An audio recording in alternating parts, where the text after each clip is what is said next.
Difficile de résister dans le secteur concurrentiel du BTP. Pour y parvenir, il est essentiel de pouvoir compter sur une forte implantation, une implantation historique, sur un indéracinable ancrage sur le territoire. On peut y ajouter quand même aussi un peu de détermination et d'audace. On aura les clés qui ont marqué le succès de l'entreprise Midali Frères à Tès, dans le Grésivaudan. Mais alors comment construire l'avenir ? Peut-être en se spécialisant sur des marchés de niche.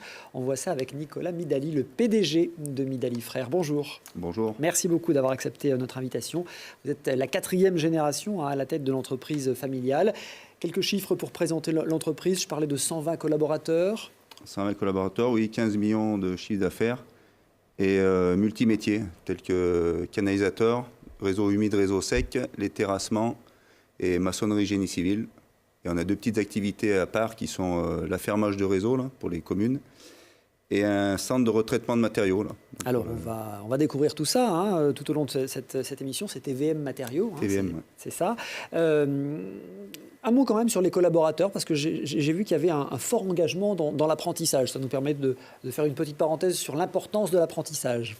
Oui, nous sommes très attachés sur la qualité du travail. Donc, le meilleur moyen, c'est de former nos jeunes dès le départ. Donc, c'est vrai qu'on prend à peu près 5% d'effectifs en alternance et des jeunes qu'on met 2 à 3 ans pour les former et qui restent et qui participent même aux Olympiades des métiers dernièrement. Donc, on en est très fiers. Alors, vous évoquiez les activités de l'entreprise. Il y a plusieurs métiers pour ces activités. Quelques exemples de gros chantiers pour qu'on comprenne bien. Typiquement, on participe au gros chantier d'aménagement des berges de l'Isère qui se déroule en ce moment et les programmes aussi du département sur le très haut débit. On est aussi acteur. Et puis après, forcément, beaucoup de conduites forcées parce que c'est bien dans l'air du temps. Là. On va revenir sur les conduites forcées. Voilà. On a vu les camions Midali aussi sur tous les chantiers du tram à Grenoble. Oui, voilà. Participer à tous les trams de Grenoble et beaucoup aussi dans la vallée du Grésivaudan. Forcément. Alors la première pelle mécanique, l'entreprise l'a achetée en 1954. Depuis, on peut détailler un peu le parc matériel de l'entreprise ? Oui, il a bien évolué, forcément. Donc aujourd'hui, on a à peu près 25 machines de TP, 25 camions, pardon, et 45 machines de TP, là, donc, qui va de la 1,8 tonne à la 40 tonnes. Donc beaucoup d'investissements. Oui, parce que c'est des engins évidemment qui coûtent une fortune. C'est quelques milliers d'euros. Centaines de milliers d'euros, même pour les plus grosses pelles mécaniques. Alors le nom Midali Frères, il date de cette époque, des années 50, avec l'arrivée, les années 50 avec Jean d'abord, Louis, Attille et Antoine, 4 frères. Vous, aujourd'hui, vous pilotez l'entreprise avec vos cousins, je crois ? Oui, on est 3 cousins et une cousine qui continuons l'aventure. Alors, c'est une entreprise familiale, mais tout a commencé au début du XXe siècle, en 1908, avec l'arrivée en France d'un immigré italien, Louis. On en est aujourd'hui, je le disais, à la 4e génération. Olivier Escalon nous raconte votre histoire. Entrer dans l'histoire de l'entreprise Midali Frères, c'est découvrir une épopée familiale, celle de 4 générations de passionnés de travaux publics. Tout commence avec Luigi Midali. Né près de Bergame en 1883, il vient travailler en France les étés sur des chantiers de terrassement.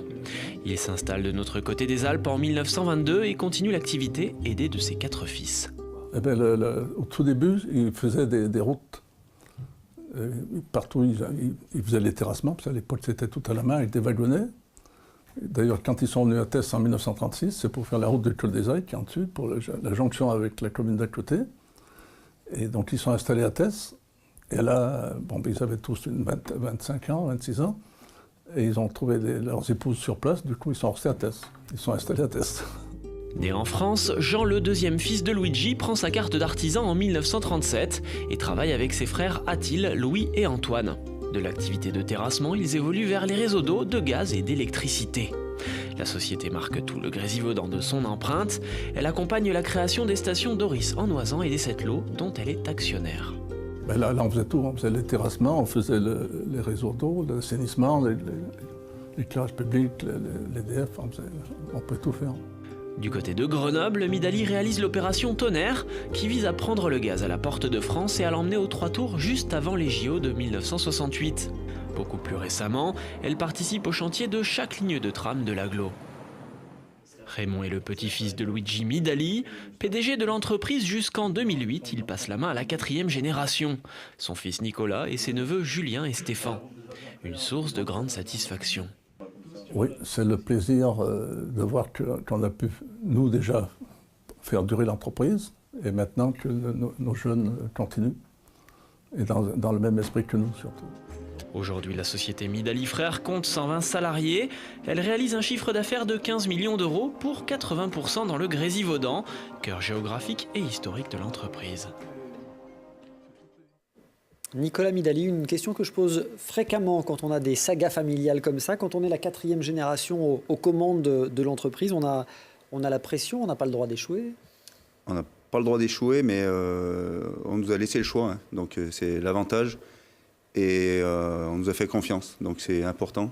C'est pour ça que, on aime ce métier aussi, il faut aimer ce métier, hein. Mais c'est pour ça qu'on est là, pour continuer. Alors dans les années 2000, l'entreprise a eu des propositions de rachat. La famille s'y était opposée, à votre papa, Raymond en particulier.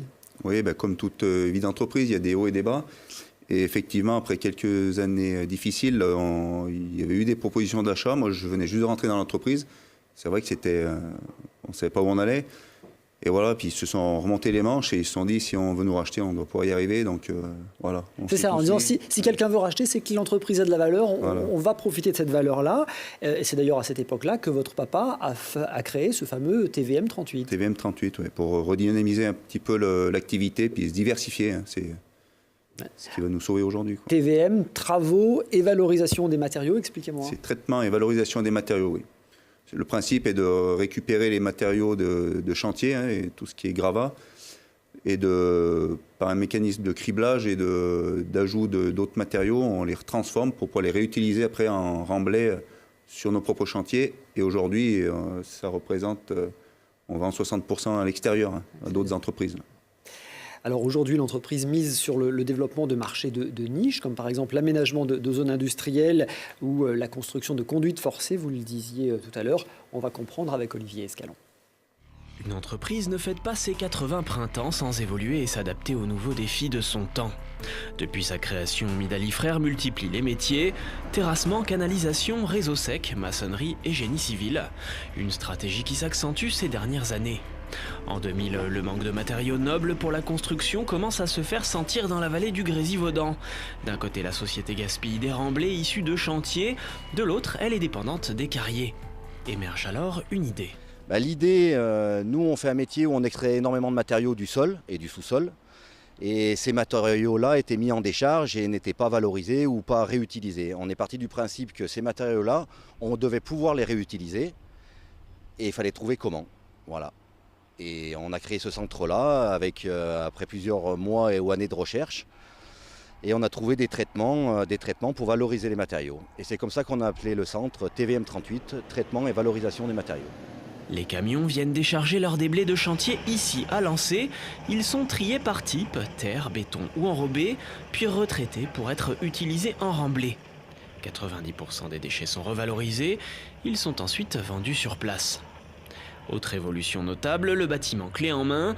En 2011, Midali construit son dépôt à Goncelin, une expérience qui lui permet de sélectionner des sous-traitants de confiance. En 2016, elle réalise ce bâtiment de bureau pour la société CHCR, l'un des plus gros producteurs d'électricité privée. Alors, notre objectif principal, c'est déjà de développer une nouvelle activité, mais c'est aussi de pouvoir offrir dans le clé en main plus de modularité. Par exemple, sur ce bâtiment, on a choisi de mettre des cloisons modulaires, ce qui va permettre au client de pouvoir faire évoluer son bâtiment au fil des années et de ses besoins. Depuis ce bâtiment, la société a réalisé une petite dizaine d'ouvrages clés en main. Mais l'activité qui porte Midali Frères au-delà des frontières de l'Isère, c'est la conduite forcée. Avec ses multimétiers, l'entreprise est capable de prendre 3 lots d'un même chantier, la prise d'eau, la conduite et le bâtiment de la centrale. Dernier chantier en date, celui de la centrale de Beauzelle en Savoie pour un budget de 2,7 millions d'euros. Alors une entreprise se doit d'investir, hein, Nicolas Midali. Vous investissez régulièrement 500 000 euros en moyenne par an chaque année. En 2017, vous avez fait fort, 1,4 million. Oui, on a connu 2 années difficiles, donc on avait limité l'investissement et du coup, là, on a beau avoir des hommes et des femmes de qualité, mais il faut aussi du matériel. Donc voilà, on investit, c'est l'image de l'entreprise aussi, donc il faut travailler avec du matériel performant. Et puis ça permet aussi d'envisager le développement futur, un développement que vous voulez pousser un peu plus loin, voire au-delà des frontières de l'Isère. Oui, en fait, on amène notre savoir-faire déjà dans notre territoire là, du Grésivaudan. Et en fait, là, on est allé hors frontières, on va dire, mais on a suivi nos clients qui cherchent la qualité du service et du travail. Et donc voilà, on est en train de faire des chantiers donc, sur Beauzelle, en Haute-Savoie. On en a fait dans les Hautes-Alpes, à Saint-Firmin ou à Savines-le-Lac. Donc voilà, on se déplace, même jusqu'à Marseille, on a été. On va voir quelques images de ces chantiers parce qu'on est sur la pleine mouvance des énergies vertes, hein, ces fameuses conduites forcées qui permettent de produire de l'hydroélectricité. Et là, c'est un de ces marchés de niche sur lequel vous souhaitez vous imposer encore davantage. Voilà, on en a toujours fait. Hein. Nos parents reprenaient déjà les conduites forcées de Fred et Bergès. Hein, et donc là, forcément, il y a un peu plus d'activité en ce moment. Ici, il y a beaucoup d'aides pour renouveler les conduites. Et là, on a 3 chantiers en simultané là, sur cette année. Et c'est vrai qu'aujourd'hui, ça représente presque 20% de notre chiffre d'affaires. D'autant que vous faites du clé en main, hein, c'est-à-dire que vous ne faites pas que la conduite, que le tuyau, en gros. Hein, vous faites la station de départ, le tuyau et puis la station d'arrivée. Oui, notre force, c'est d'être multimétier et de pouvoir proposer aux mêmes clients pratiquement 80% de la réalisation de son chantier, quoi. Tout ce qui est entre la maçonnerie, le terrassement et la pose de la conduite. Décrocher des marchés aujourd'hui, vous travaillez beaucoup avec les collectivités locales, les collectivités territoriales. Depuis la révolution de la loi NOTRe qui a regroupé les communes, les compétences, c'est plus difficile de décrocher des marchés. Oui, c'est beaucoup plus difficile. Et en fait, on vit une mutation là, au niveau de notre typologie de clients qui avant étaient les communes et maintenant qui deviennent un regroupement de communes, donc les communautés de communes ou la métropole. Et du coup, on passe de 90 clients potentiels à 2. Ouais. Donc c'est pour des marchés qui sont plus gros, avec du coup plus de concurrence. Oui, plus gros et ils redistribuent les cartes différemment. Donc après, il faut s'adapter. Il faut trouver d'autres activités ou ailleurs ou se diversifier, continuer à diversifier. Et puis apporter le service. Stéphanie, voilà une activité traditionnelle, hein, mais qui, là aussi, doit s'adapter. L'adaptation, c'est l'obligation impérative de tout chef d'entreprise. Oui, c'est ce qui explique aussi 80 ans de vie de l'entreprise. Hein. C'est pas un hasard, avec, comme vous le disiez très bien, des hauts et des bas. Ouais. Et moi, j'ai bien aimé la formule, si on intéresse les autres, c'est qu'on a de la valeur et qu'on doit être capable de la créer par nous-mêmes. Donc, mais ça impose effectivement de se réinventer, de s'adapter. Mais quand on est capable de poser des conduites dans les sites qui ont été, c'est quand même une bonne preuve de capacité d'adaptation. Donc, des conduites forcées qui font 2 mètres de diamètre. On a vu. Hein. On a posé jusqu'à 2 mètres de diamètre. Sur 5 km de long à Saint-Firmin, c'est ça. Hein. Ouais, très gros chantier. Très impressionnant. Des chantiers très impressionnants. Puis surtout des chantiers de typologie très très différentes. Le tramway, les conduites forcées. Enfin, on voit qu'il y a vraiment des savoir-faire. Et qu'une entreprise comme la vôtre, c'est comme vous le disiez très bien, c'est l'alliance de beaucoup de matériel, donc une industrie hautement capitalistique, mais de gros savoir-faire aussi. Hein. Merci beaucoup, en tout cas. Merci Nicolas Midali d'être venu sur le plateau. Merci Stéphanie. Classe Affaires à voir ou à revoir sur le site internet de la chaîne télégrenoble.net.